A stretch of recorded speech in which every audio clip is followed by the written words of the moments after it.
Welcome to the Megillah Project. One story, many angles. Come learn with us. Today we're going to be spending a few minutes talking about the book of Esther and particularly its rabbinic interpretations, and more particularly how the rabbis responded to one particular aspect of Esther.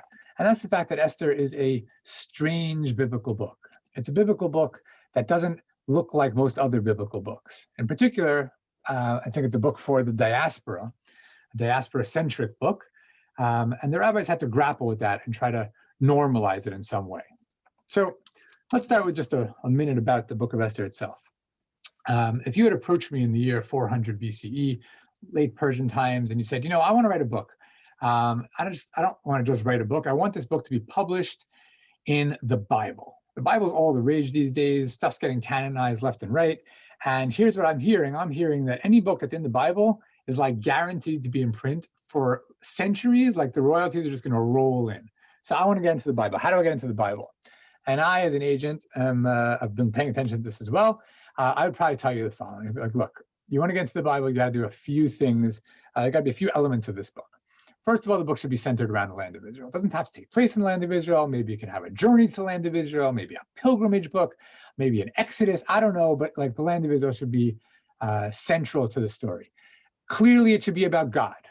God should be maybe like the main character, like in Genesis, or at least like pop in and out, like in some of the other books, maybe guaranteeing that like the good things go well. I don't know exactly, but like God's got to be a major character.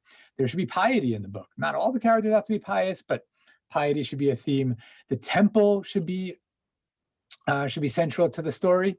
If it's not about things taking place in the temple, destruction of the temple, rebuilding the temple, something about the temple. Temple sells. Davidic dynasty, that goes along with it. They built the temple, they rebuilt the temple. You should get them involved too. And there should probably be at this late date something about Jewish law, ritual, like have your characters doing some stuff that indicates their Jewishness. Like that Daniel story, like where he's praying 3 times a day. He won't eat the king's food because of like the food issues. Like you should have some Jewish law and ritual in there as well. I think my advice would probably be good advice. The author of Esther ignored all of it. There's no land of Israel in the book. It takes place in Shushan, out in Persia. Israel is mentioned only in passing, sort of a throwaway line about Mordechai's great-grandfather being exiled from there 120 years ago. There's no God in the book. God's name's not mentioned. God doesn't do anything in the book. No one is pious in the book. No one keeps Shabbat. No one prays. No one learns Torah. There's no temple in the book. Even though the temple was standing in the days of Xerxes, of Ahasuerus, and Esther. There's no Davidic dynasty. Actually, the heroes come from the tribe of Benjamin. Benjamin, associated with Saul, the first king, David's great rival. There's no Jewish law or ritual. Esther seems to eat whatever she wants. No one says that to keep Shabbat. So again, ignores all the advice, and yet winds up in the Bible. So I'm surprised by that. I, as a reader, am surprised by that. But the rabbis were also surprised by that. And one thing we have to keep in mind when turning to rabbinic literature, to rabbinic texts like the Talmud and the Midrash, as they comment on, explain the Bible, is that they don't write the way that we write. This is really just a genre question. If you go to the additional resources page on the Megillah Project's website, you're going to find links to fantastic essays written by all sorts of wonderful thinkers and scholars and commentators on the book of Esther who have said all sorts of insightful things, asked all sorts of insightful questions. The rabbis don't write essays. They don't write things. They say like, here's my problem, here's my question, here's what I'm struggling with, and like, here's my approach, here's my interpretation. Instead, we get lines like this. It's like very enigmatic, short line from a Talmud in Tractate Chulin, 139b, that says, Esther min Torah minayin, v'anochi haster astir panai bayom hahu. So it sounds like a sort of like trivial, almost a joke question. Like, where does the Torah foretell Esther?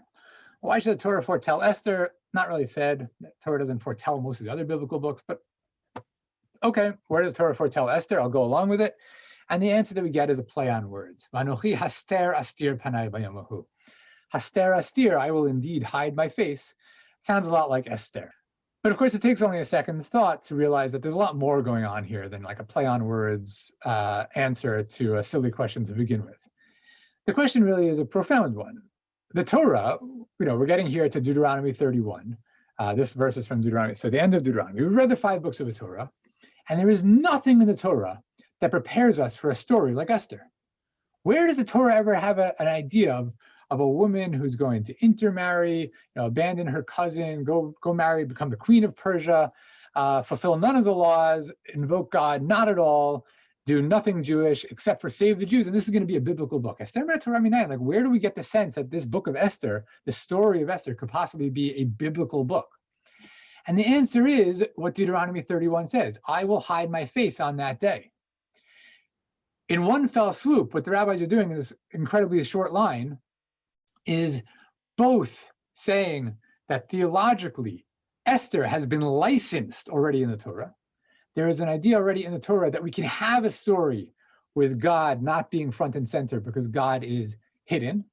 And at the same time, the rabbis are interpreting the theology of the book of Esther because it's not obvious in the book of Esther that God is hidden. I could argue that the book of Esther thinks that God is dead, God is absent, God doesn't work in Persia. Maybe the author's agnostic about this. I don't know. But the rabbis are saying, no, that's not true. You got to read the book of Esther in light of what Deuteronomy promised. And then in turn, Deuteronomy is going to be licensing the book of Esther as a whole. So how do we read the book? It's not a book about doubt about God. It's a book about the hiddenness of God. It is absolutely a book about God, but it's about God working behind the scenes. And that's how he sometimes works. So this line packs a tremendous punch into just 10 words or so. And a lot of the work of reading rabbinic interpretations of the Bible is in fact unpacking otherwise sort of Gnostic, short, almost mysterious lines that once you spend a little time with them, once you rub them a little bit, turned out to like the genie's out of the bottle and like whole worlds can open up in terms of what the rabbis were actually doing. I got a shorter version of what I think is sort of the same basic dynamic. The rabbis tell a little story. This is in the Babylonian Talmud in Megillah. The rabbis tell a story that Rav and Chanina and Rabbi Yochanan and Rabbi Chabiba all taught the following story. That Esther sent to the sages, Kitvuni l'dorot, write me forever, enshrine me forever. In other words, so Esther, like seen here as the author or the literary agent for the book, sends to the sages in Jerusalem, the publishers of the Bible, and says, hey, you're putting together your anthology. My book's great. You should really include my book. Maybe in the 3rd section? Seems to be room there. And the literary committee writes back to her. They say, sorry, we don't have space for you. We have actually a number of spaces devoted to the clash between the Jews and Amalek. But the story's already been told. The spots were taken. It's already been told in the Torah, in Exodus 17. It was recalled in Deuteronomy. And then there's a story of King Saul clashing with King Agag of Amalek in 1 Samuel, and that's really all we have room for. So we don't have room for another version of the story. But they didn't stop there until they found the scriptural precedent in the Torah. They actually found that the Torah does license it. They read the verse again. Write this a remembrance in the book, or in Hebrew, Ktov zot zikaron basefer. And they said, oh, you know what? As we read more carefully, we realize that there is another spot in the 3rd section in the Ketuvim, in the writings, for another story about the clash between the Jews and Amalek. So if you got a story about that, we'll put it in. The Amalek part is actually really interesting, and hopefully we'll come back to that in a bit. But what I think is even more important to notice here is the anxiety that they're expressing about including Esther. We don't hear such stories about any other book. We don't hear King Solomon having to plead with the literary committee to include Koller, to include Ecclesiastes in the Bible, even though it doubts everything and goes in all sorts of hedonistic and other skeptical and cynical directions. We don't have a story that the rabbis were unsure as to whether they should include it in the Bible. But Esther seems to be a misfit. It seems to be ill-fitted to the Bible. And so we have a number of these texts that say that the rabbis were actually unclear as to whether it fit into the Bible until they found a way of including it. Now, again, that's the first part, the anxiety. The second part is, how did they find a way to include it? Well, think about what they're doing here. They're saying, we found a verse in the book of Exodus that tells us that your story can be included. So in other words, your story can be included because earlier, obviously canonical text, the book of Exodus itself, already hinted to us that there would be such a story at the end of the Bible. Now, what about Amalek? This is really fascinating because this war with Amalek according to Deuteronomy, is supposed to take place in the land of Israel. In the land of Israel, King Saul does engage in that war, but doesn't finish it. The war with Amalek is completed by Esther and Mordechai out in the Eastern Diaspora, out in exile. And so I wonder whether the rabbis are also saying, your story has to be in, because actually the story that we had until now was incomplete. There's this very discomforting, maybe I need a stronger word than that, commandment in Deuteronomy to eradicate the memory of Amalek from under the heavens, which sounds a lot like a genocidal commandment. It has been interpreted in a couple of different ways, but it certainly sounds genocidal. Saul didn't do a good job of completing that war, but Esther and Mordechai are allowed into the Bible because they do complete that story. So it's not just that there's a verse that licenses it, it's also that the story taps into a story that's been unfolding over the course of the Bible. It started in Exodus, it continued in Deuteronomy, picked up in Samuel, and now finally completed down all the way in the book of Esther. So that's how Esther gets in. There's an anxiety about her place in the book, meaning the book's place in the Bible, but there's room for it that's found. The rabbis were also attuned to like the problems of piety. Like, what does Esther eat in the palace? It seems like she ate whatever they gave her. Never says anything about having her own food. One Midrash says, actually, that's not true. That would be a mistake. If you think that she was eating whatever they fed her from the kitchen, no, that's obviously not true.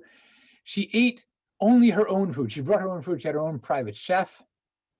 And how do I know that? It's the same as the characters in the book of Daniel. Daniel chapter 1 opens with the story of Daniel, Hananiah, Mishael, and Azariah, who all refused to eat the royal food and insisted on eating a vegan diet, zeronim, and flourished anyway. And Esther, of course, did the same. Now, this is really interesting because, of course, there's nothing in Esther that indicates that that's true. But the rabbis are essentially saying, well, if Daniel and his friends did it, Esther must have done it as well. So one way of introducing piety into the book is simply by taking from another book and saying, well, whatever happened in that book, that must have been what happened here as well.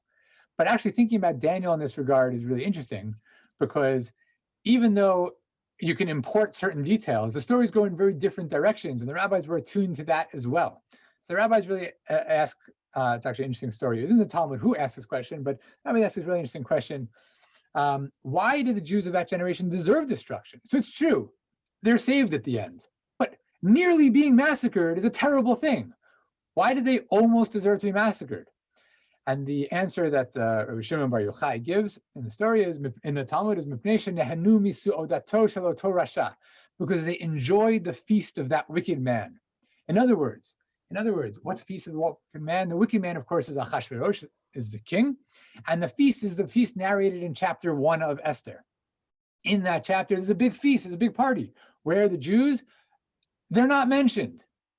Rather than assuming that the Jews are therefore not at the party, the rabbis make the reasonable assumption, the reasonable deduction, that actually the Jews must have been at the party like everyone else. The Jews are not mentioned, not because they weren't there, but because they're not marked as different. They're participating in the same feast.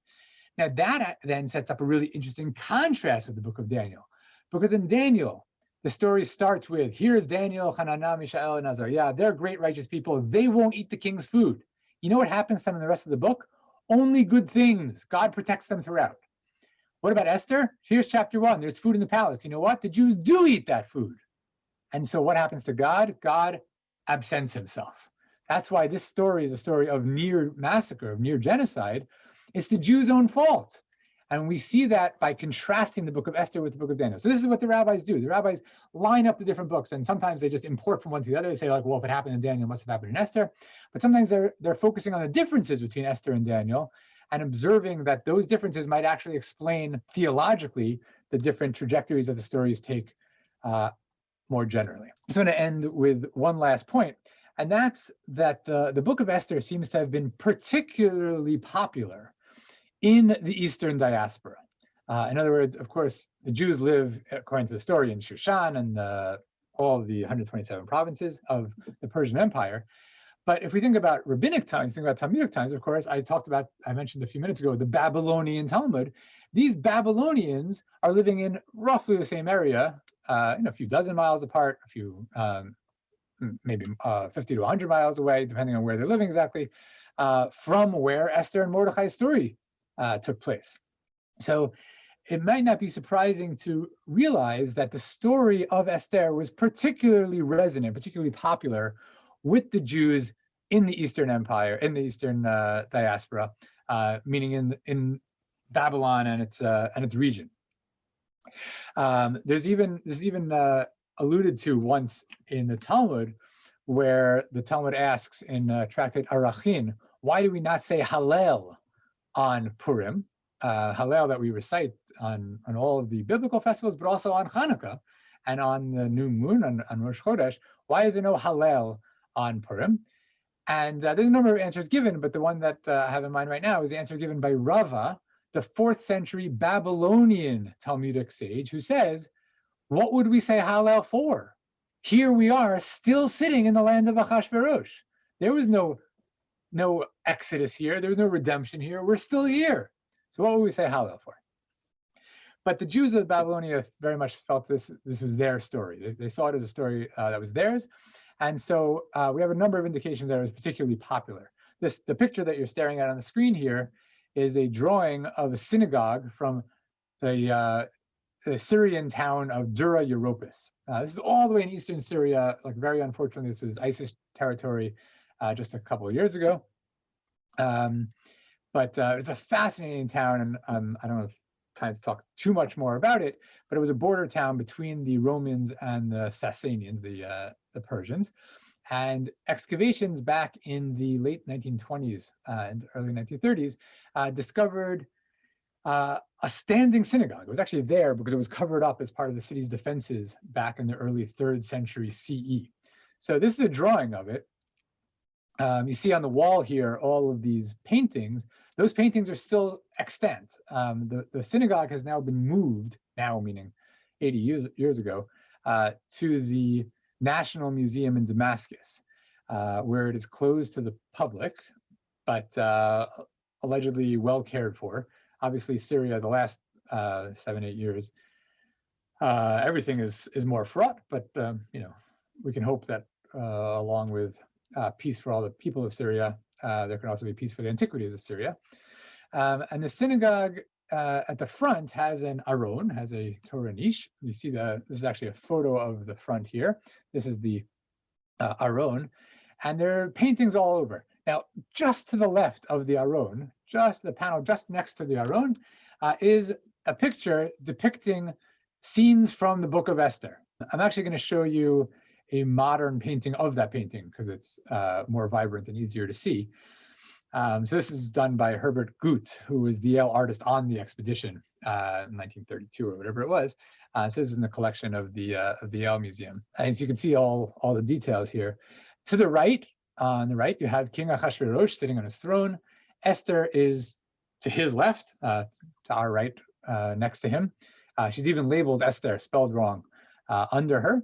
All the way on the left, when we look at it, is the story of Haman leading Mordechai on the horse. And in the middle, we have these 4 characters who are delivering a message or something. It's not entirely clear. They're unfortunately not labeled. But the details are really fascinating, but even beside the point for me, because the most important thing is, again, just to remember that this is what the Jews in Syria, in eastern Syria, decided to put right at the front of their synagogue. You walk in the synagogue, there's the Aron Kodesh, and just next to it is a story of Esther. And that certainly bespeaks the importance, the significance of this story for the Jews in this diaspora town. Now, Midrash is normally from the land of Israel. All the Midrash, you think about Bereshit Rabbah and Vayikra Rabbah, all of these Midrashim come from the land of Israel. And there is a Midrash Esther Rabbah from the land of Israel. There are also lots of other Midrashim from the land of Israel. There's a book called Agadat Esther that includes a number of Midrashim published a little while ago. There's a Targum of Esther, which includes a lot of Midrashim. There's another Targum to Esther, which includes a lot of Midrashim. All of this is from the land of Israel. There's a lot from the land of Israel on Esther, but there's one thing that's only on Esther, and that is the Babylonian Midrash on Esther. There is a Babylonian Esther Midrash. It's not printed as a separate book. It's actually found in our Babylonian Talmud.